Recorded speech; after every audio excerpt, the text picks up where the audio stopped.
안녕하십니까. 세종사이버대학의 오수환 교수입니다. 이번 시간에는요, 2022년 1회 정보시스템 구축관리라고 하는 이러한 과목을 가지고 같이 한번 문제를 풀어보도록 이렇게 하겠습니다. 자, 먼저 81번 문제입니다. 소프트웨어 생명주기 모델 중에서 이 나선형 모델이다, 스파이럴 모델에 대한 이러한 이야기가 되겠습니다. 이 스파이럴 모델은요, 4단계로 구분이 돼요. 먼저 계획하고, 위험 분석하고, 개발하고, 그 다음에 고객의 평가를 받는 이러한 4가지의 단계를 점진적으로 이렇게 헤어나가는 이런 방법인데요. 강의 교환 한번 보면서 시작을 하겠습니다. 우선 먼저 계획 및 정의가 일어나요. 그리고 위험 분석을 하면서 이렇게 점진적으로 이렇게 키워나가는 거죠. 계획 및 정의, 위험 분석, 공학적 개발, 고객 평가, 이것을 계속 이렇게 반복해 나가는 거예요. 이렇게요. 그래서 얘는요, 이게 작은 것부터 점점 키워나가서 대규모 프로젝트에 적합한 이러한 방식이다 라고 하는 이러한 모델이 되겠다, 이런 얘기가 되겠습니다. 중요한 것은요, 계획 및 정의다, 그 다음에 위험 분석이다, 그 다음에 공학적 개발이다. 이 앞에 공학적 빼시고요, 그냥 계획, 위험, 개발, 평가, 이렇게 4단계로 나눈다 라고 여러분들은 암기를 하시고요. 그리고 나서 점진적으로 이렇게 키워나간다 라고 하는 이 그림을 좀 잘 기억해 주시면 나선형 모델에 대한 이야기는 어렵지 않게 풀 수 있을 것입니다. 자, 81번 문제. 소프트웨어 생명주기 모델 중 나선형 모델에 관련된 설명으로 틀린 것은 어떤 것입니까? 1번에 소프트웨어 개발 프로세서를 위한 위험관리 측면에서 본 모델이에요. 위험 분석은 반복적인 개발 진행 후 주기의 마지막 단계에 최종적으로 한 번 수행한다 아니에요. 이거 계속 반복적으로 하는 거죠. 또 이 마지막 단계라고 하는 고객의 평가죠. 시스템을 여러 부분으로 나누어 여러 번 개발 주기를 거치면서 시스템이 완성되겠죠. 요구사항이나 아키텍처를 이해하기 어렵다거나 중심이 되는 기술에 문제가 있는 경우에 적합한 모델이다 라고 하는 이러한 이야기가 돼서요, 여기 마지막으로 한 번 수행한다, 이것은 잘못된 이야기가 되겠다. 그러니까 우리가 계획을 세운다, 그 다음에 어때요? 위험 분석을 한다, 그 다음에 개발한다, 그 다음에 평가한다를 계속해서 점진적으로 해어나가는 이러한 방법이니까 한 번 수행한다에는 잘못된 이야기다 라고 하는 이러한 얘기가 되겠습니다. 다음 문제 보시죠. 82번 문제인데요, 정보 시스템과 관련에 대한 이러한 설명에 대한 이야기입니다. 얘는요, 각 시스템 간의 공유 디스크를 중심으로 클러스팅으로 엮여 있대요. 다수의 시스템을 동시에 연결할 수 있는 이런 방식이랍니다. 조직, 기업, 기관, 업무 서버 등의 안정성을 높이기 위해 사용될 수 있다는 거예요. 또 여러 가지 방식으로 구현이 되고요, 2개의 서버를 연결하는 것이 2개의 시스템이 각각 업무에 수행하도록 구현하는 이러한 방식이라고 하는 거예요. 즉 고가용성에 대한 이야기를 지금 이야기하고 있는데 자료 보시면서 얘기하죠. 이 고가용성 솔루션이다, 이걸 우리가 HACMP다, High Availability Cluster Multiprocessing이다 라고 하는 이런 말인데, 이 고가용성 솔루션 HACMP는요, 각 시스템 간의 공유 디스크를 중심으로 클러스팅으로 엮여지게 돼요. 다수의 시스템을 동시에 연결할 수 있는 이러한 방식입니다. 또한 이 HACMP의 구성에 따라서 여러 가지 방식으로 구현할 수 있어요. 실제 널리 쓰이는 방식은 2개의 서버를 연결하는 이러한 방식이에요. 즉 2개의 시스템이 각각 업무를 수행하는 거죠. 한 개의 서버에 장애가 발생하면 다른 하나가 그 서버를 대신할 수 있는 이런 즉시 복구 시스템들을 가지고 있는 뭐 이런 방식이다. 이렇게 보면 되겠습니다.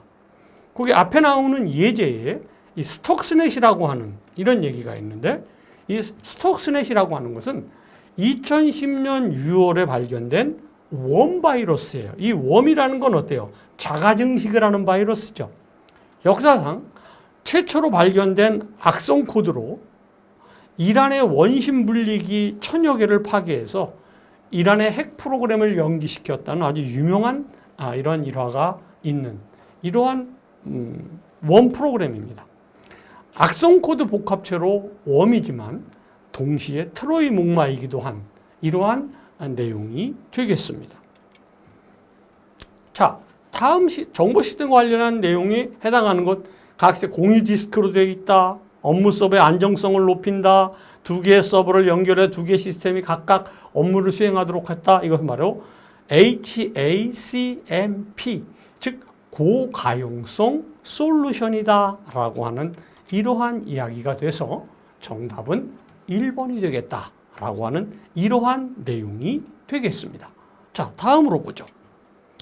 자, 위조된 매체의 접근 제어 MAC 주소를 지속적으로 네트워크로 흘려보내 스위치의 맥 주소의 테이블 저장 기능을 혼란시켜 더미 허브처럼 작동하게 하는 방법이 뭐냐, 작동하는 공격이 뭐냐라고 하는 것을 이야기하는 건데요.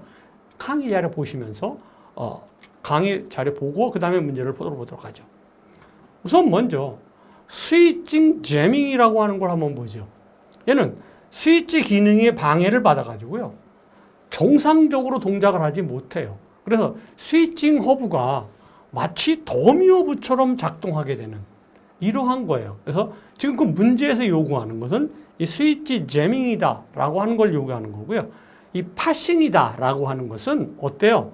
컴퓨터 과학에서 파싱은 일련의 문자열을 의미하고요. 보통 컴파일할 때 파싱을 많이 하죠. 그래서 어휘 분석 단위로 분석을 해서 그것대로 이준 파스트리를 만드는 과정, 어떠한 문장을 분석하거나 문법적인 관계를 해석하는 행위, 주로 컴파일할 때 파싱 많이 하거든요. 문장을 분석하고 문법적인 관계를 해석하는 행위를 우리가 파싱이다 이렇게 얘기합니다. 그 다음에 FTP 플로딩이다 라고 하는 것은 TCP의 3way 핸드쉐이크의 취약점을 이용한 도스 공격이에요. 그래서 다량의 SYN 패킷을 보내서 백 로그 큐를 채우는 이러한 방식, 이걸 TCP SYN 플로딩이다 이렇게 이야기를 하는 이러한 내용이 되겠습니다.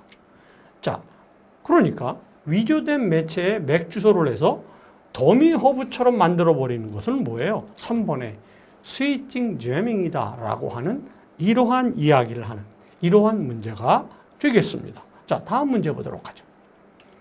자, 다음 내용이 설명하는 스토레이지의 시스템은 무엇입니까? 라고 하는 이러한 이야기입니다. 자, 하드디스크와 같은 데이터 저장 장치를 호스트 버스 어댑터에 USB처럼 직접 이렇게 연결하는 거예요. 또 저장 장치와 호스트 기기 사이에 네트워크 디바이스 없이 직접 연결하는 이러한 구성이랍니다. 자, 강의 자료 한번 보죠. 이 DAS라고 하는 것은 다이렉트 어택티드 스토레이지다 라고 하는 거예요. PC나 서버에 직접 연결해서 USB처럼 쓴다고요. 사용하는 장치로 서버와 하드웨어를 1대1로 연결하는 이러한 방식입니다. 각 서버는 자신이 직접 파일 시스템을 관리해요. 쉽게 말해서 하드를 여러 개 연결할 수 있는 서버의 외장하드 같은 거라고 보시면 돼요. 서버에 직접 외장하드 장치를 연결함으로써 속도가 빠르고 확장은 쉽지만 아무래도 연결 수에는 한계가 있겠죠. 이 NAS라고 하는 것은 네트워크 어택티드 스토레이지다. 그래서 네트워크 연결 기억 장치 이렇게 우리가 번역할 수 있겠죠. 그 다음에 NFC라고 하는 것은 Near Field Communication이다. 근접 거리에 있는 것들이 통신하는 거죠. 휴대전화라든지 휴대전화가 스마트폰인데 스마트폰이나 결제 단말기 등의 전자기기들이 스마트 카드 및 다른 전자기기와 통신해서 뭐 결제를 하게 한다든지 뭐 이런 것도 여러분들이 지금 많이 쓰고 있는 이러한 방식이다라고 하는 이러한 얘기가 되겠습니다. 그러니까 얘는 지금 하드디스크와 같이 직접 연결한다라고 하는 거니까 DAS가 되겠죠. 그래서 정답은 DAS가 되겠다라고 하는 이러한 문제가 되겠습니다. 다음 문제 보죠. 자, 취약점 관리를 위해 일반적으로 수행하는 작업이 아닌 것은 어떤 것입니까? 라고 하는 이러한 얘기입니다. 자, 우리는 취약점 관리에 대한 강의 자료를 한번 보시도록 하죠. 자, 활성된 프로세서와 열린 포트를 중심으로 확인해야 취약점이 관리될 수 있다는 거예요. 지금 활성화되지도 않았는데 그런 것들을 검사해봐야 알 수가 없잖아요. 열리지 않았는데 어떻게 취약점을 알 수가 있겠어요. 그러니까 열린 포트를 중심으로 확인해야 취약점이 관리될 수 있다라고 하는 이러한 이야기입니다. 자, 1번에 무결성 검사다. 당연히 해야 되겠죠. 응용 프로그램에 보안 설정 및 패치를 적용한다. 당연하겠죠. 중단 프로세스 및 닫힌 포트를 해봐야 취약점이 나오겠어요? 그건 안 나오겠죠. 그러니까 활성화된 프로세스와 오픈된 포트 위주로 확인을 해야 취약점이 관리될 수 있습니다. 라는 거예요. 불필요한 서비스 및 악성 프로그램의 확인과 제거가 필요하다. 뭐 이런 이야기가 되니까요. 정답은 어때요? 3번에 중단된 프로세스 및 닫힌 포트 위주로 확인을 해야 됩니다. 라는 것은 오답이다. 라고 하는 이러한 이야기가 되겠습니다. 다음 문제 보시죠. 소프트웨어 생명 주기 모델 중 이 V 모델과 관련한 설명 중으로 틀린 것은 어떤 것이냐라고 하는 거예요. 이 소프트웨어 생명 주기 모델에는 뭐 폭포수 모델이라든지 프로토타입 모델이라든지 그다음에 아까 배웠던 나선형 모델이라든지 그다음에 뭐 V 모델 이런 것들이 있는데 그중에 지금 이 86번에서 요구하는 것은 바로 V 모델에 관한 이야기입니다. 자, 이 V 모델은 폭포수 모델의 어떤 확장된 형태 중에 하나로 볼 수가 있습니다. 아래 방향으로 내려가면서 진행되는데 폭포수 모델과는 달리 코딩 단계에서 위쪽으로 꺾여서 나가는 거예요. 그래서 알파벳 V자 모양으로 진행이 됩니다. 폭포수 모델은 폭포수라는 게 뭐예요? 위에서 아래로 그냥 떨어지기만 하는 거지 올라가는 건 없는 거죠. 폭포수 모델에 비해서 반복과 재처리 과정이 명확하고요. 테스트 작업을 단계별로 구분함으로써 책임 소재를 명확하게 할 수 있다고 하는 이러한 장점이 있어요. 자, 검증 단계에서 먼저 요구 분석을 하겠죠. 그 다음에 시스템 설계하고 아키텍처 설계하고 모듈을 설계하면 코딩하겠죠. 자, 모듈 설계에서 단위 테스트를 하고 통합 테스트, 시스템 테스트, 그 다음에 뭐 인수 테스트를 한다라고 하는 이런 테스트 과정을 거치면서 모듈을 확인하고 인터페이스를 확인하고 요구를 확인하고 뭐 이런 내용들이 될 수 있다라고 하는 이러한 내용이 되겠습니다. 자, 그러니까 소프트웨어 생명주기 모델 중에서 V 모델과 관련된 설명으로 틀린 것은 어떤 것입니까? 요구 분석 및 단계 설계를 거치지 않는데요. 항상 통합 테스트 중심으로 V를 이룬다. 이건 잘못된 얘기죠.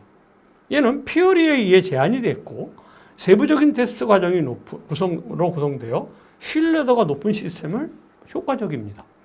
개발 작업과 검증 작업 사이의 관계를 명확히 드러내놓은 폭포수 모델의 변형이라고 볼 수 있습니다. 폭포수 모델이 산출물 중심이라면 V 모델은 작업과 결과의 검증에 초점을 두는 이러한 모델이 되겠다라고 하는 이러한 이야기라 답은 1번의 요구 분석 및 설계를 거치지 않고 통합 테스트 중심으로 한다라고 하는 이 얘기가 잘못된 얘기죠. 그러니까 답은 1번이 되겠다. 이런 문제가 되겠습니다. 다음 문제 보죠. 87번 문제 보도록 하겠습니다. 블루투스 공격에 대한 이야기네요. 과연 블루투스 공격이 뭐냐라는 걸 한번 공부해보고 문제를 우리가 세밀히 살펴보도록 이렇게 하겠습니다. 우선 먼저 블루투스 공격의 블루버그입니다. 이 블루버그라고 하는 것은 블루투스의 장비 사이에 취약한 연결 관리를 악용한, 취약점을 뚫고 장비 사이에 취약한 연결을 뚫고 공격하는 이러한 방식을 우리가 블루버그다 이렇게 이야기합니다. 그 다음에 블루스나프다라고 하는 것은 블루투스의 취약점을 활용해서 장비 파일에 접근하는 공격으로 OPP를 사용해서 정보를 열람을 한다라고 하는 이런 얘기인데, 이 OPP라고 하는 것은 오벡스 푸시 프로토콜이다라고 하는 이러한 이야기가 되겠습니다. 그 다음에 블루제킹이다라고 하는 것은 블루투스를 이용해서 스팸처럼 명함을 익명처럼 막 퍼뜨리는 거예요. 그 다음에 OPP는 블루투스 장치끼리 인증 없이 정보를 간편하게 교환하기 위해서 개발된 이러한 내용이 되겠습니다. 자, 그러면 이 87번에 블루버그라고 하는 것, 블루투스의 취약점을 활용했다. 맞죠? 장비에 접근하는 공격으로 OPP를 사용한다. 올바른 얘기입니다. 블루스나프다. 블루투스를 이용해서 스팸처럼 명함을 익명으로 퍼뜨리는 거죠. 스나이프가. 그 다음에 블루프린팅이다. 우리가 공부 안 했고요. 블루제킹은요, 블루투스 사이에 취약한 연결 관리를 하는 거니까 답은 3번에 블루프린팅이다 라고 하는 이 이야기가 잘못된 얘기다 라고 하는 이러한 얘기가 되겠습니다. 그래서 정답은 3번이 되겠습니다 라고 하는 이러한 이야기가 되겠습니다. 자, 그 다음에 이 도스 공격입니다. 이 데니얼 오브 서비스 공격에 대한 이러한 이야기입니다.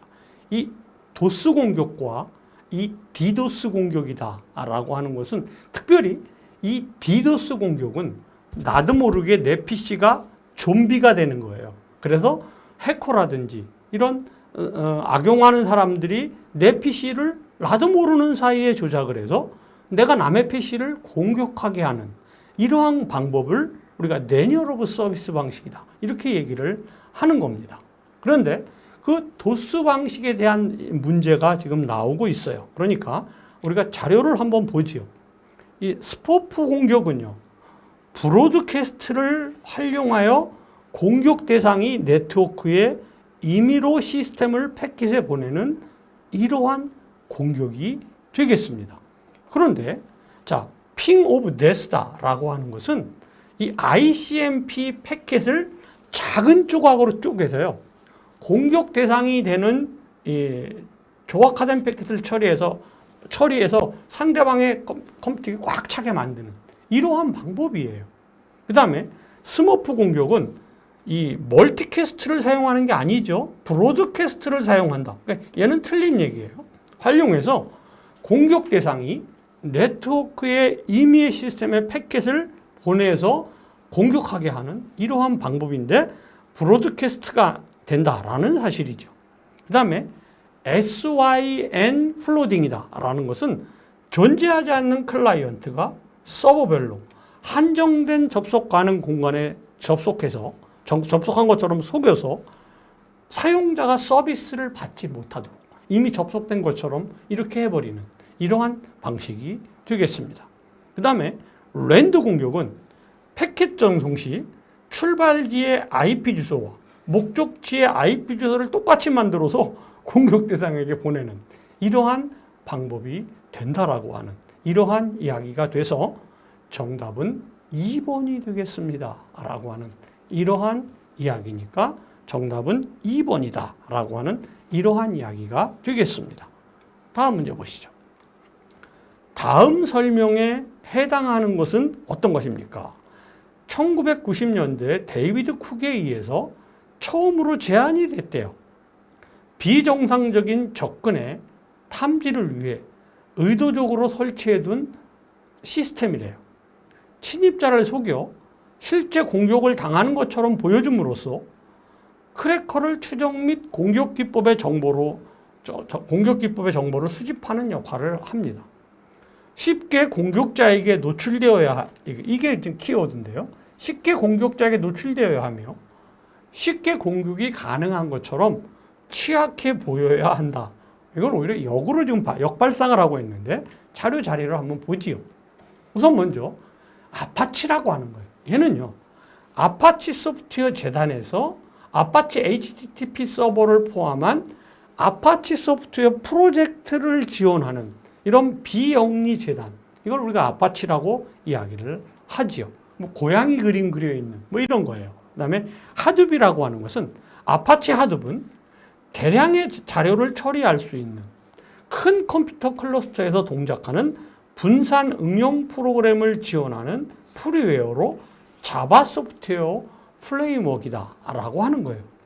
그 다음에 맵리듀스다 라고 하는 것은 바로 구글에서 대용량 처리를 분산 병렬 컴퓨팅에 의해서 처리하기 위한 목적으로 2004년에 발표한 소프트웨어 프레임워크다 라고 하는 거예요. 뭐 아파치도 중요합니다만은 이 하둡과 맵리듀스 얘는 우리가 나올 수 있는 아이들이에요. 그러니까 잘 기억을 하셔야 돼요. 특별히 이 맵리듀스다 라고 하는 것은 구글에서 대용량 처리를 위한 분산 병렬 컴퓨팅을 목적으로 발표한 프레임워크이다 라고 하는 사실을 반드시 우리가 기억할 필요가 있겠습니다. 자, 그러면 얘는 지금 데이비드 쿡이다. 그 다음에 비정상적인 접근을 위해서 의도적으로 설치해뒀다. 또 내가 공격에 쉽게 공격에 당할 수 있는 것처럼 이렇게 노출시켜서 공격이 가능한 취약해 보이도록 해야 된다라고 하는 이걸 우리가 뭐라고 그러냐면 허니폿이다 이렇게 얘기하는 거예요. 그래서 벌이 달려들게끔 하는 것 이런 것처럼 바로 허니폿이다라고 하는 이러한 내용이 되겠습니다. 그래서 정답은 3번의 허니폿 이렇게 되겠습니다. 다음 보시죠.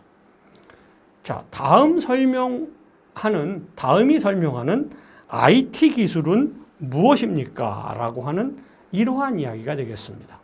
컨테이너 응용 프로그램의 배포를 자동화하는 오픈소스 엔진이다. 그 다음에 소프트웨어 컨테이너 안에서 응용 프로그램들을 배치시키는 일을 자동화해주는 오픈소스 프로젝트이자 소프트웨어로 볼 수 있다라고 하는 이러한 이야기인데, 자, 강의 자료를 보시면서 한번 보지요.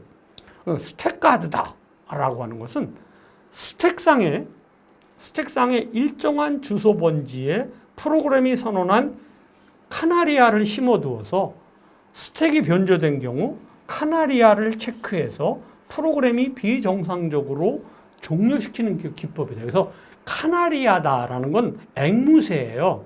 이 카나리아가 왜 그러냐면 이런 탄광에 강제 노동에 끌려갔던 사람들이 이제 탄광에서 석탄을 캐는데 거기서 가스가 나오잖아요. 그 가스가 나오는데 이제 그 가스가 나오는 걸 사람들이 탐지하는 것보다 앵무새를 집어넣어서 걔가 견디지를 못하고 이렇게 죽어버리면 아, 거기는 가스가 찼구나.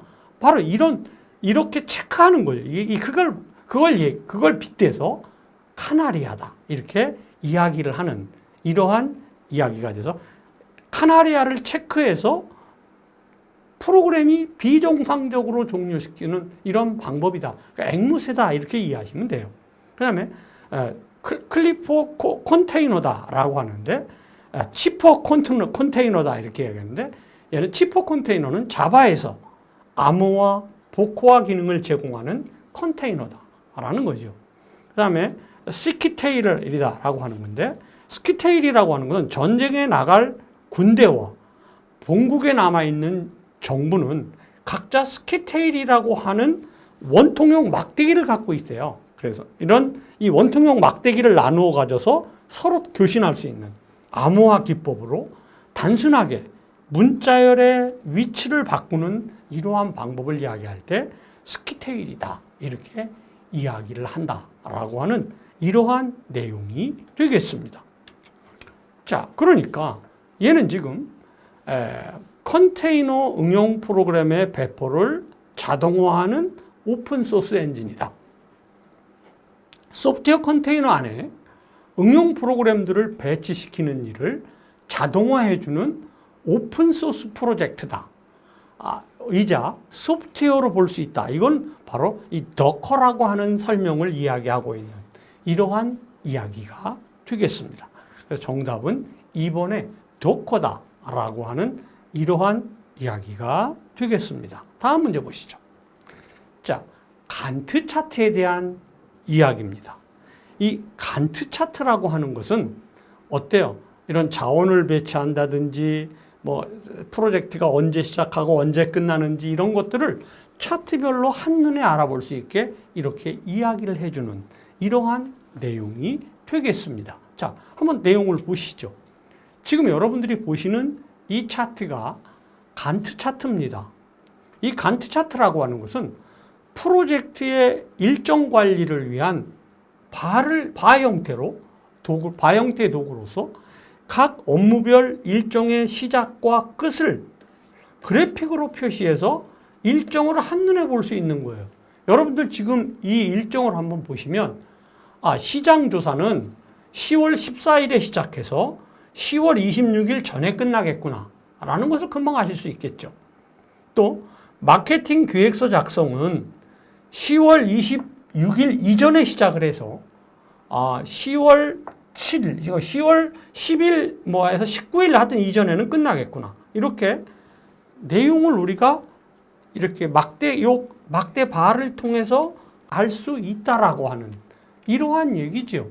그러니까 얘는 언제 시작하고 언제 끝나고 이런 것들이 일목요연하게 한눈에 쫙 알아볼 수 있는 이러한 차트를 이야기하는 이러한 내용이 되겠습니다. 그래서 얘는 배포 같은 경우에는 12월 안에 끝나고 1월 초순 전에는 배포가 끝나겠구나 라고 하는 것을 알 수 있는 이러한 차트가 되겠습니다.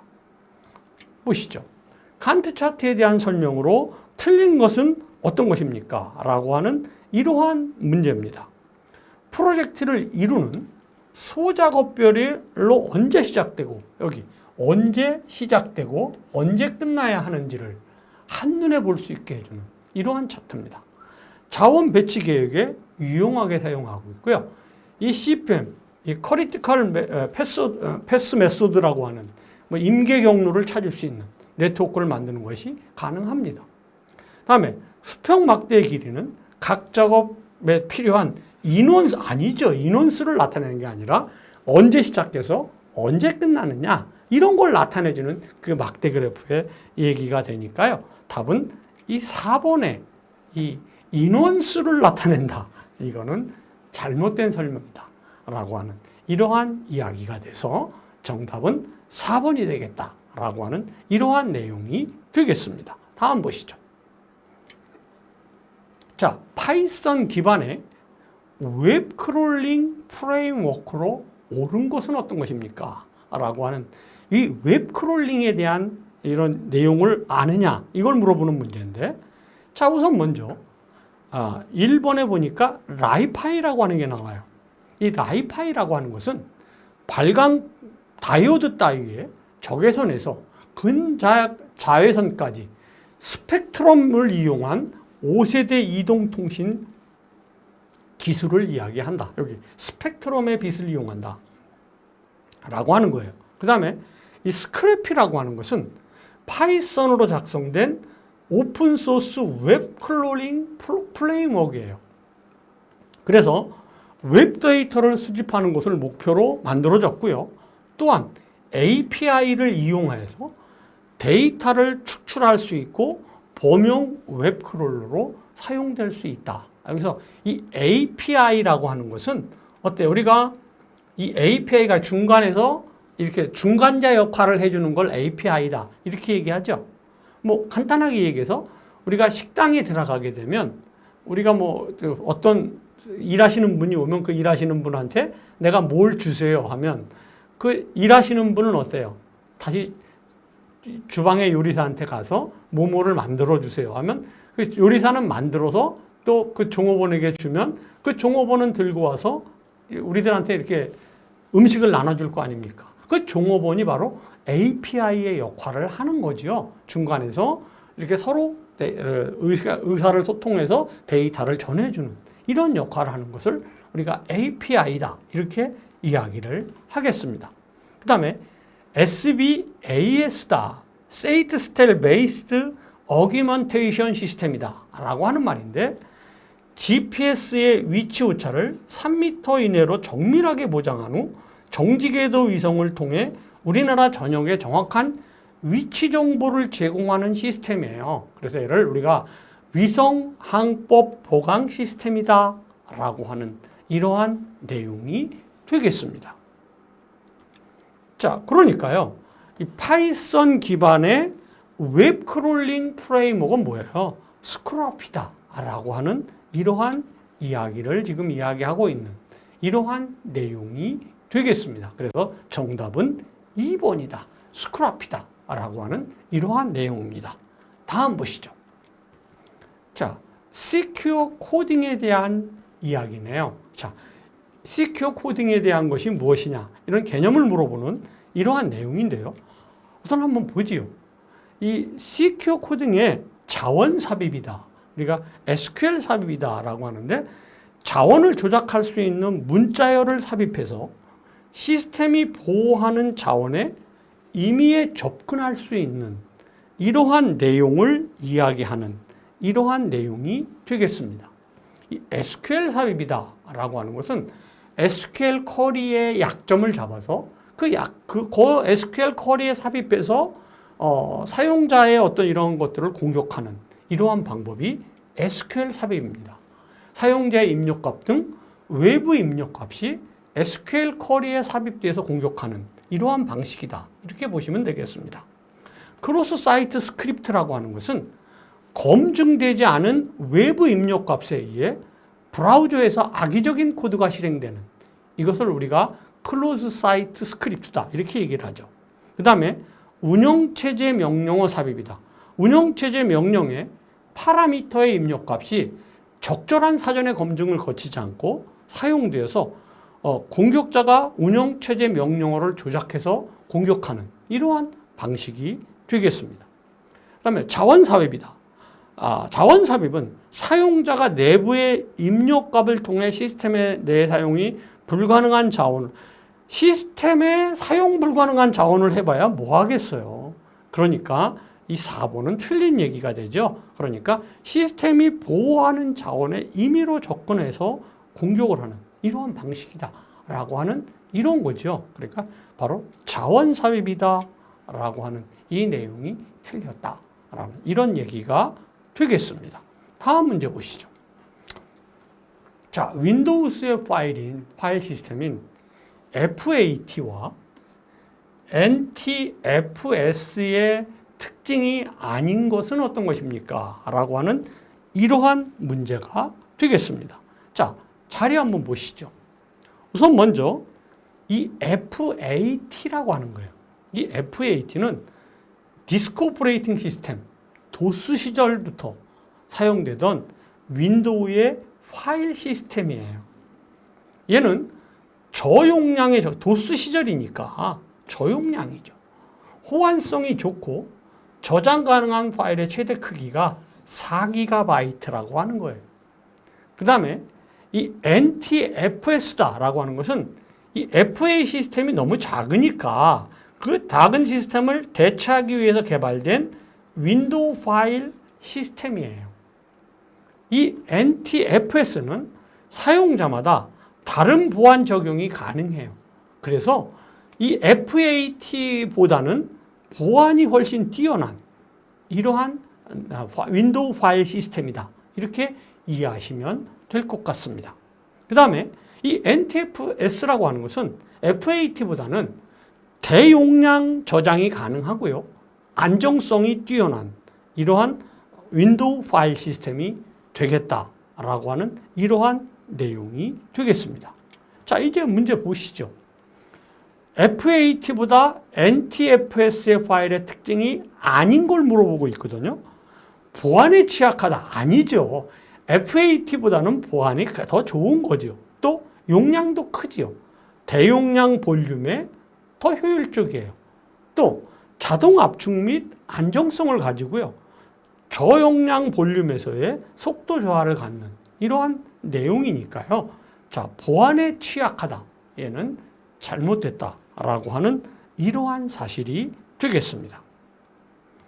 자, 9번 보시죠. 우선 DES는 몇 비트의 암호화 알고리즘이냐라고 하는 이러한 이야기입니다.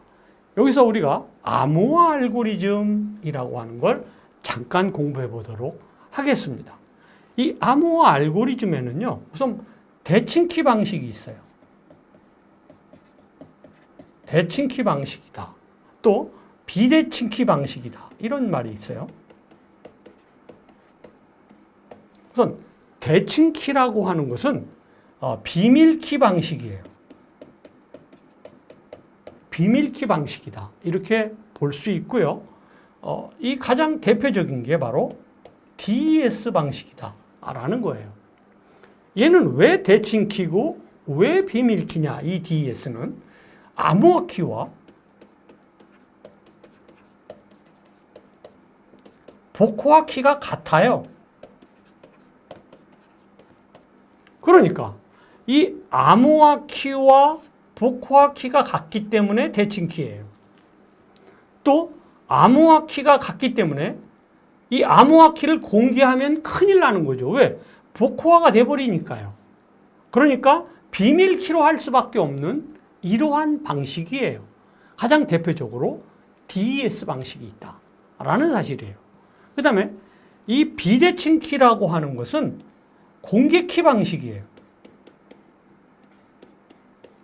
뭐 대표적으로 RSA 방식이 있다라고 하는 거예요.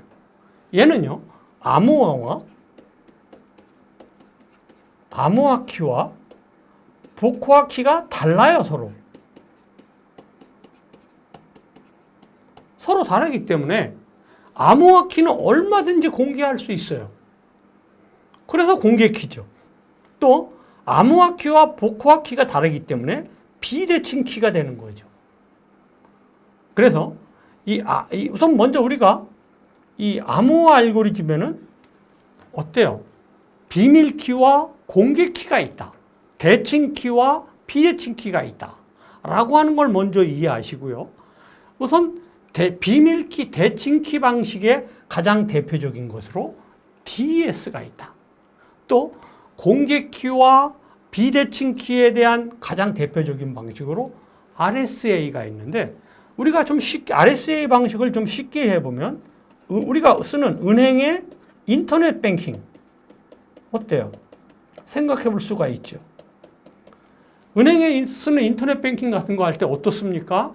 우리가 만약에 뭐 은행에 들어간다 그러면 거기서 막 프로그램을 깔아주잖아요. 그래도 우리는 걱정할 거 없어요. 왜? 우리는 보안 카드라든지 뭐 OPT 카드라든지 이런 열쇠를 가지고 있잖아요, 우리가요. 그러니까 언제든지 내 자원을 보호할 수 있는, 그러니까 암호화 키와 복호화 키가 서로 다르기 때문에 공개할 수 있는 이러한 방식이 되겠다라고 하는 이러한 내용입니다. 그래서 대칭 키와 비대칭 키, 지금 제가 필기해드린 이 내용 잘 기억을 하시기 바랍니다. 자, 우선 이 DES 방식이다. 여기 좀 지저분한 건 좀 지우도록 하겠습니다. 자, 우선 이 DES 방식이다라고 하는 것은 데이터 엔크립션 스탠다드다라고 하는 이런 말의 약자예요. 얘는 64비트의 평문을 여기도 조금 지저분하네요. 64비트의 평문을 46비트의 암호문으로 만드는 블록 암호화 시스템으로 64비트의 키를 사용하는 거예요. 또 데이터의 암호화 표준이라고도 해요. 64비트의 키 중에서 56비트는 실제 키고 내부 키로 사용한다라고 하는 이러한 이야기가 돼서 여기서 우리가 64비트가 되겠다. 그러니까 DES라고 하는 것은 대칭 키다라고 하는 거 기억해 주시고 64비트 방식을 사용합니다. 라고 하는 이러한 내용이 되겠다라고 하는 이러한 내용이니까요. 잘 기억을 해 주시기를 부탁을 드리도록 하겠습니다. 얘는 또 나올 수 있습니다. 자, 리눅스에서 생성이 허가된 파일의 권한은 어떻습니까? 라고 하는 이러한 이야기예요. 이 리눅스에는요, 사용자 권한이 있고요, 관리자 권한이 있어요. 그래서 사용자 권한과 관리자 권한에는 마스크 값이 달라요. 약 22의 차이가 나는데, 자, 우리 강의 자료 한번 보면서 이야기를 하죠. 관리자 계정이라고 하는 것은 기본적으로 644예요. 이 644라는 말이 뭐냐면, 여기 보면 RW/ 이렇게 되어 있어요. 이 R이 읽을 수 있다, 리드다, 이런 말이에요. 이 W는 write다, 이런 말이에요. 그 다음에 다시 이게 땡 쓴 거는 권한이 없다는 거예요. 그러니까 어떻게 돼야 되냐면 RWX거든요. 그러니까 이 앞에 6이라는 말은 읽을 수도 있고 쓸 수도 있는데 실행 권한이 없어요 라는 거예요. 얘는 세 분류로 나눠요. 이렇게 세 바닥으로 나눠서 9자리가 됩니다. 그래서 어쨌든 이 관리자 계정은 644라고 하는 허가 권한을 가져요. 파일에 대해서는. 디렉토리에 대해서는 755의 권한을 가져요. 자, 여기 RWX가 111이 되면 1, 2, 4니까 합쳐서 7이 되는 거예요. 그래서 7이 되는 거죠. 그 다음에 여기 RWX 됐잖아요. 여기 R-X예요. 그러면 R-X라는 말은 101이니까 1, 2, 4니까 4하고 1만이니까 5가 되죠. 그러니까 755가 된다. 이런 얘기입니다. 일단 여기 좀 지운 거 지우겠습니다. 그 다음에 여기 일반 사용자의 권한, 파일은 664의 권한을 가져요. 그러니까 644와 664의 차이가 있다는 거죠. 여기 755와 775의 차이가 있다라고 하는 이러한 얘기예요. 또 관리자 계정은 20002라고 하는 이러한 마스크 값을 가져요.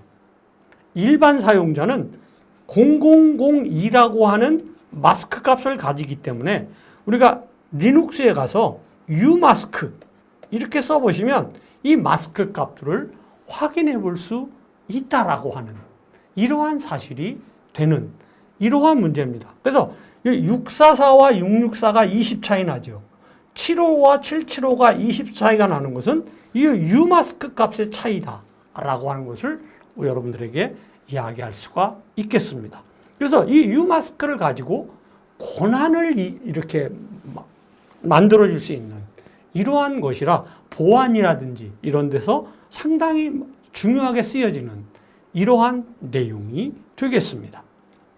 자, 그러면 리눅스에서 생성된 파일이 권한이 644일 때라는 거예요. 자, 이 644라고 하는 것은 관리자 계정이에요. 그럼 이 관리자 계정은 umask 값이 22가 돼야 된다라고 우리가 배웠잖아요. 그러니까 22가 돼야 됩니다. 나올 수 있는 값은 22 아니면 02지요, 뭐. 그러니까 02라고 하는 것은 일반 사용자의 마스크 값이에요.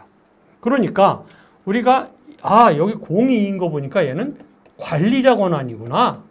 이것을 우리가 알 수 있는 이러한 문제가 되겠다라고 하는 사실이라 정답은 어때요? 1번이 되겠다. 022가 되겠다라는 거예요. 여기 이 777이라는 권한, 이거 아주 막강한 권한인데요. 이 777이라는 권한은 뭐냐면, 자, 세 개의 분류가 111이 됐어요. 그러면 7이죠.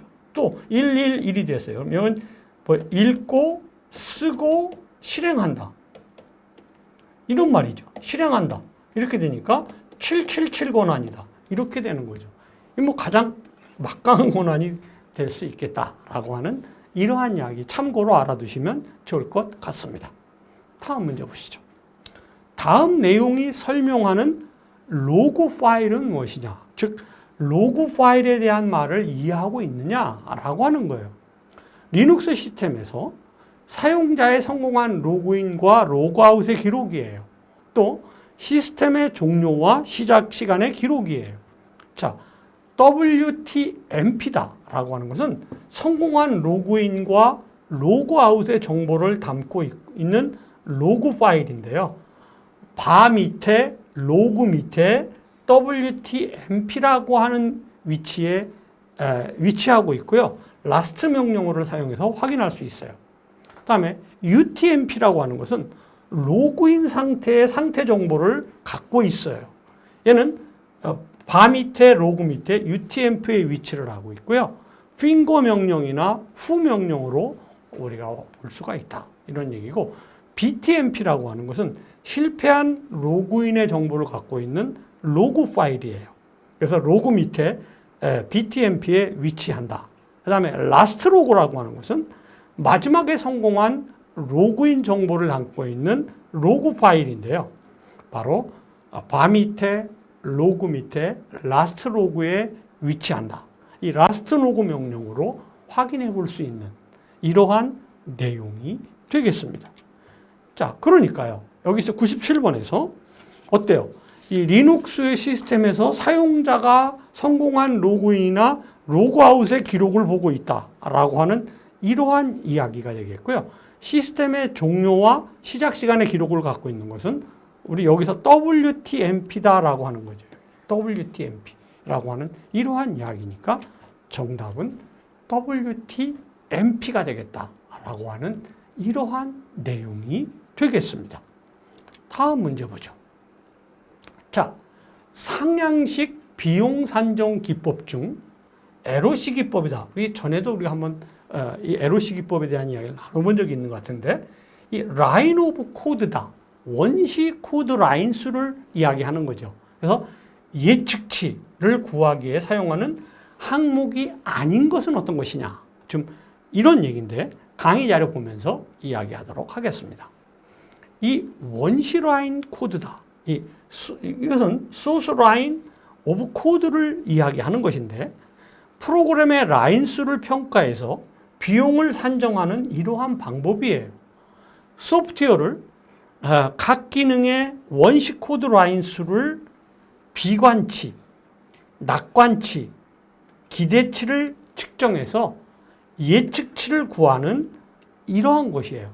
그래서 이 예측치를 구해서 그 예측치를 가지고 비용을 산정하는 이러한 방식이 되겠다라고 하는 이러한 얘기죠. 그러니까 비관치, 낙관치, 기대치예요. 그런데 여기 모형치 이런 말 없잖아요. 그러니까 정답은 4번에 모형치가 되겠다라고 하는 이러한 내용이 되겠습니다. 다음 보시죠. 자, OSI 7 레이어의 전 계층의 프로토콜과 패켓 내부의 콘텐츠를 파악해서 침입 시도, 해킹 등을 탐지하고 트래픽을 조정하기 위한 패킷 분석 기술을 우리가 뭐라고 합니까? 라고 하는 이러한 이야기인데, 우선 먼저 앞에서도 우리가 OSI 7계층에 대한 얘기가 나왔어요. 먼저 여러분들 OSI 7 레이어의 계층을 먼저 암기하시고 계층은 암기하셔야 돼요.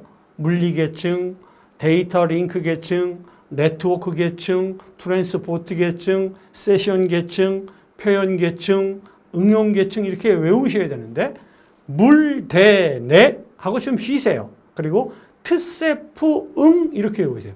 물, 대, 내라는 말은 물은 물리죠. 그 다음에 데이터 링크죠. 내는 네트워크예요. 물, 대, 내 하고 쉬는 이유는 거기까지가 하이 계층이라는 거예요. 그 다음에 물, 대, 내, 트랜스포트의 전송 계층이죠. 트셋, 세는 세션이죠. 푸는 프리젠테이션 계층을 얘기하고 응은 응용 계층을 얘기하니까 물, 대, 내 쉬고 트세프, 응 이렇게 암기를 하시면 쉽게 이해할 수 있는데, 이것만 암기해서는 안 돼요. 물리 계층에서의 중요한 이야기.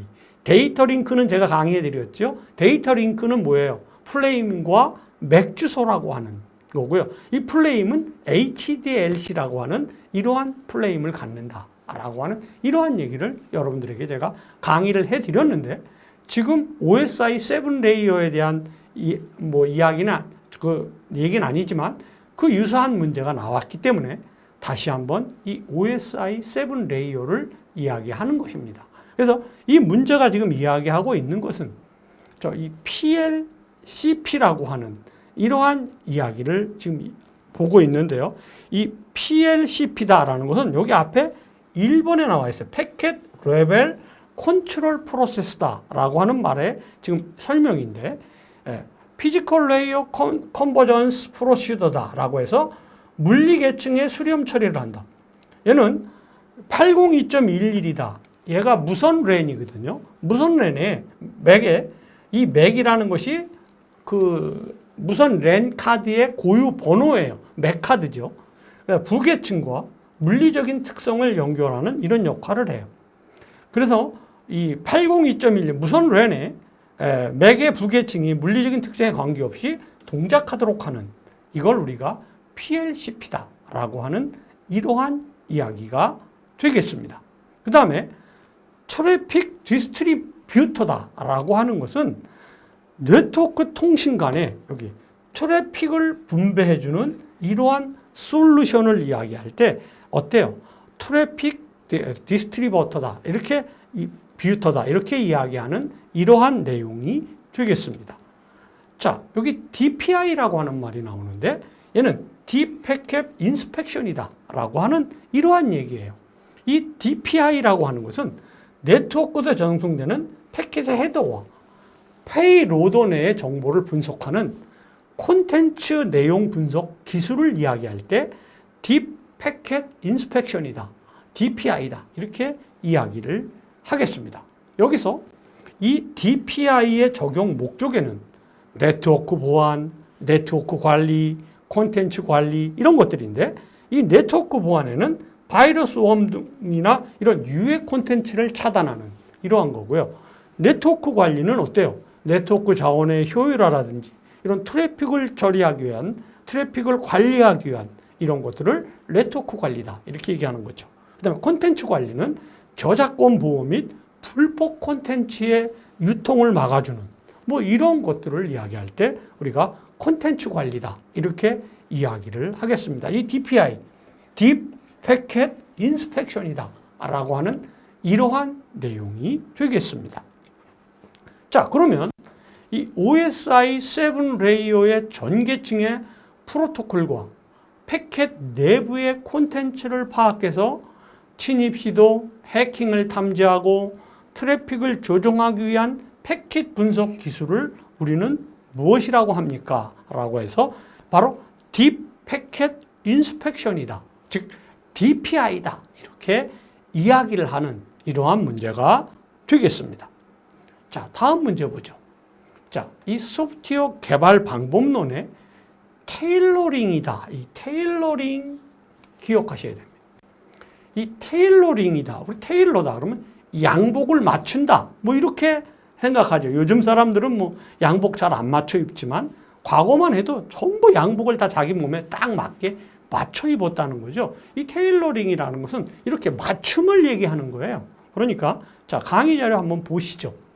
이 테일러링이라고 하는 것은 사전적 정의는 양복을 고객의 몸에 맞게 재단한다 이런 뜻이에요. 그러니까 주어진 대상에 맞게 줄이거나 늘리거나 하는 이러한 이야기를 이야기하겠죠. 그런 개발 방법론에서의 테일러링이라고 하는 건 뭐냐면 시스템 개발에서 이런 표준 방법론이라든지 이런 산출물을 활용해서 목적에 맞게 조종하는 거죠. 조종. 우리가 테일러링, 양복을 내 몸에 딱 맞게 맞으면 내 몸에 맞게 조종하는 거 아니겠습니까? 바로 이렇게 산출물을 활용해서 목적에 맞게끔 조종하는 이런 것들을 우리가 테일러링이다. 이렇게 이야기할 수 있는 이런 얘기가 되겠습니다. 자, 프로젝트 상황의 특성에 맞게 정의된 소프트웨어 개발 방법론의 절차, 사용 기법 등을 수정 및 보완하는 작업. 여기서 중요한 단어가 나왔어요. 소프트웨어 개발의 방법론의 절차, 사용 기법 등을 수정 및 보완하는 작업을 의미할 때 테일러링이다. 이렇게 이야기한다라는 거죠. 그래서 그냥 여러분들 테일러링 하면 양복을 몸에 맞춘다. 이렇게 생각을 하시고 결국은 이런 프로젝트라든지 이런 개발 방법론이라든지 사용 기법들을 딱 맞게끔 보완하는 작업이겠구나. 이렇게 머릿속에 넣으시면 좀 쉽게 여러분들이 암기할 수 있죠. 머릿속에 이해가 되지 않을까 이런 생각이 드는 이러한 문제가 되겠습니다. 자, 소프트웨어 개발 방법론의 테일러링에 관련한 설명으로 틀린 것은 어떤 것입니까? 프로젝트 수행 시 예상되는 변화를 배제하고 신속하게 진행한다. 테일러링은 지금 맞추는 건데 신속히 진행해서는 안 되겠죠. 프로젝트에 최적화된 개발 방법론을 적용하기 위해 아주 좋은 설명이네요. 절차, 산출물 등을 적절하게 변경하는 이러한 활동을 이야기할 때 우리가 테일러링이다. 이렇게 얘기하는 거예요. 세 번째, 관리적인 측면에서 목적 중에 하나는 최단기간 안에 안정적인 프로젝트를 위한 사전 위험을 식별하고 제거하는 것이에요. 그 다음에 네 번째로 기술적인 측면에서는 목적 중 하나는 프로젝트에 최적화된 기술 요소를 도입해서 프로젝트 특성에 맞는 최적의 기법과 도구를 사용하는 이러한 방법을 우리가 테일러링이다. 이렇게 이야기를 하니까요. 일본의 프로젝트 수행 시 예상되는 변화를 배제하고 신속히 진행해야 된다라고 하는 것은 테일러링과는 관계없는 이러한 내용이니까요. 이 테일러링을 여러분들이 좀 잘 기억을 해 주시기를 바라면서 양복 맞춤이다. 이 양복 맞추는 것처럼 어때요? 프로젝트 개발 방법론의 절차라든지 산출물을 잘 맞게 적절히 변경하는 활동을 우리가 테일러링이다. 이렇게 여러분들이 이해하시면 뭐 100번 문제는 쉽게 맞출 수 있는 이런 문제고요. 얘는 또 나올 수 있는 문제니까 여러분들이 이 문제는 좀 잘 기억을 해 주셔야 되는 이러한 얘기가 되겠습니다. 자, 이것으로서 이번 시간 수업을 마치도록 하겠습니다. 여러분 감사합니다.